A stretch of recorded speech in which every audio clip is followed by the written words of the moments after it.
بسم اللہ الرحمن الرحیم۔ امید کرتا ہوں کہ ویورز آپ سب خیریت سے ہوں گے اور سب ٹھیک ہوں گے۔ آج کا ہمارا موضوع ہے خاوند کی اطاعت۔ بسم اللہ الرحمن الرحیم۔ بات یہ ہے کہ اپنے خاوند کی اطاعت کریں گی۔ خاوند کی اطاعت کے لیے اپنے آپ کو دل سے تیار کرنا یہ ذرا مشکل کام ہے، مگر کیا اللہ کے لیے ہم یہ تواضع اختیار نہیں کر سکتے؟ یقیناً کر سکتے ہیں۔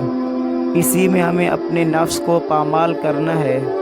دیکھیں، مردوں کو تو سلوک طے کروایا جاتا ہے، بھوکا پیاسا رکھ کے، مجاہدے کروا کے اور پتہ نہیں کیا کیا اذکار کروا کے۔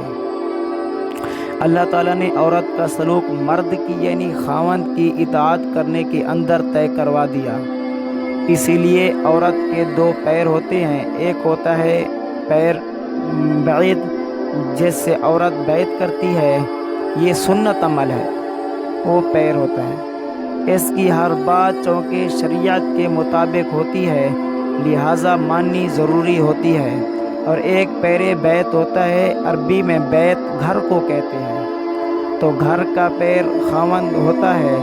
لہٰذا عورت یہ سمجھے کہ میرے دو پیر ہیں، ایک پیر بیت ہے، وہ جو معمولات بتائیں گے میں وہ بھی کروں گی، اور ایک میرا پیر بیت ہے یعنی میرا گھر کا پیر میرا خاوند ہے، جو اس نے کہنا ہے بس میں نے اس کی بات ماننی ہے اور میں نے اس کے کام کرنے ہیں۔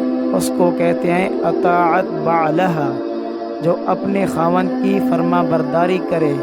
آج تو فرما برداری کروانے کے چکر میں ہوتی ہیں، چنانچہ شادی کے بعد سب سے پہلی خواہش ہوتی یہ ہے کہ حضرت صاحب کوئی ایسا عمل بتا دو کہ خاوند میرے سننے لگ جائے۔ خاوند میری سننے لگ جائے مطلب کیا ہوتا ہے؟ میری مٹھی میں آ جائے۔ اب خاوند کو مٹھی میں کرنے کے لیے ہر وقت سوچ بچار کر رہی ہوتی ہے۔ وآخر دعوانا ان الحمدللہ رب العالمین۔ امید کرتا ہوں کہ ویورز آپ کو ویڈیو اچھی لگی ہوگی۔